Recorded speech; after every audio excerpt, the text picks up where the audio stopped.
喺同無厘頭傾完之後，我啱啱鬆一口氣，但係忽然醒起啲乜嘢。咁你哋而家總唔可以好似咁樣以黑團嘅形式停留喺屋企附近噶喎，因為你哋嘅怨念太強啦。我嘅爸爸同埋爺爺話唔定會將你哋打散同埋消除噶。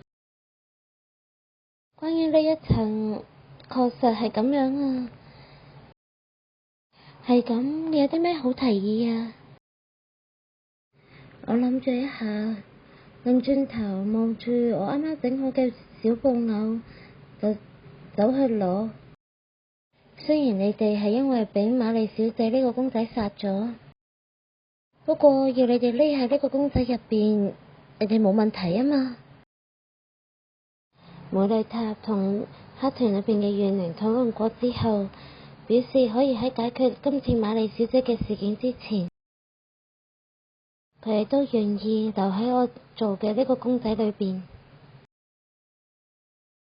喺呢一日夜晚，屋企人都返晒嚟之後，我特登要求同爺爺同埋爸爸單獨傾下。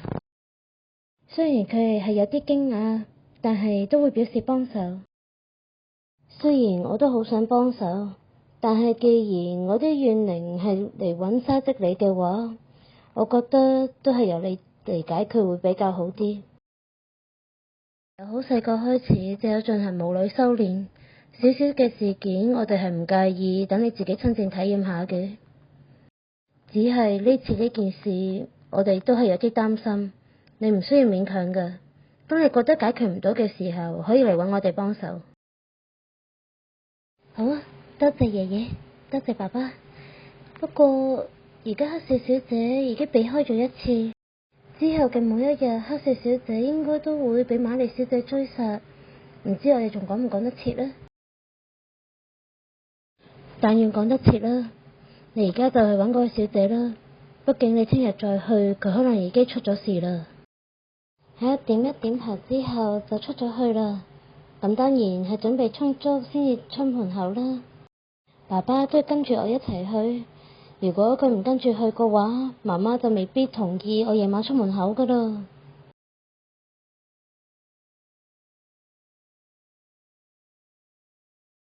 我帶住個小布偶喺身上面，借住怨靈嘅力量，總算揾到黑少小姐啦。呢個時候嘅黑少小姐就匿喺屋企入邊，但係瑪麗小姐都係揾到佢啦。我同爸爸講到嘅時候，瑪麗小姐都注意到我哋啦。佢好陰森咁笑住，擰轉頭咁望住我哋。哎呀呀，呢個咪就係我哋嘅沙織小公主嚟嘅？你做咩嚟啊？邊個係你哋嘅小公主啊？再講啊，你而家仲想傷害黑少小姐咩？呵呵，我好歹係收到一個人嘅願望啊，而代價呢？呵呵呵，小公主，你打算點樣做啊？喺我同瑪麗小姐進行交流嘅時候，爸爸偷偷地設置咗一啲符咒，令附近嘅居民唔會受到影響。呢一個代價，你就揾同你許願嘅人要啦，而黑少小姐嘅命。咁樣係唔得噶喎，小公主，黑少琉璃嘅命，我要硬啦。講完呢句之後，瑪麗小姐就打電話俾黑少小姐啦。然後就講住佢嘅專屬台詞：你好，我係瑪麗，而家我就喺你屋企門口啊。講完之後就想走入去，喺嗰一瞬間，我擋住咗喺門前面。小公主，我真係唔係好想要你條命啊，因為你係咁得人中意。如果可以嘅話，我都希望可以留喺你身邊啊。我真係唔係幾想將你呢種輕視人命嘅都市傳說顯現體留喺我身邊啊！真係好可惜啊，小公主，你咁樣嘅話，我可能就連你都殺埋噶啦。瑪麗小姐講完之後，就攞住佢手上面嗰把刀向我衝過嚟啦，而我亦都喺袋裏邊取出符劍。小公主，你居然帶住咁樣嘅武器？我好歹都係做足準備嚟嘅，雖然呢啲同普通無女修行一啲關係都冇，但係我嘅屋企人都為我操碎咗心噶啦。畢竟你好歹係俾我哋顯現體深深咁愛住噶。如果你哋唔傷害其他人，我係唔介意你哋嚟揾我嘅。但係你哋要傷害人類嘅話，我就唔會放過你哋啦。好啦，今日我就睇在小公主嘅面子上，我就暫時放過佢啦。不過我聽日仲會再嚟嘅。講完之後，佢就消失咗啦。呢個時候，黑市小姐同佢嘅屋企人都走咗出嚟，見到我覺得奇怪。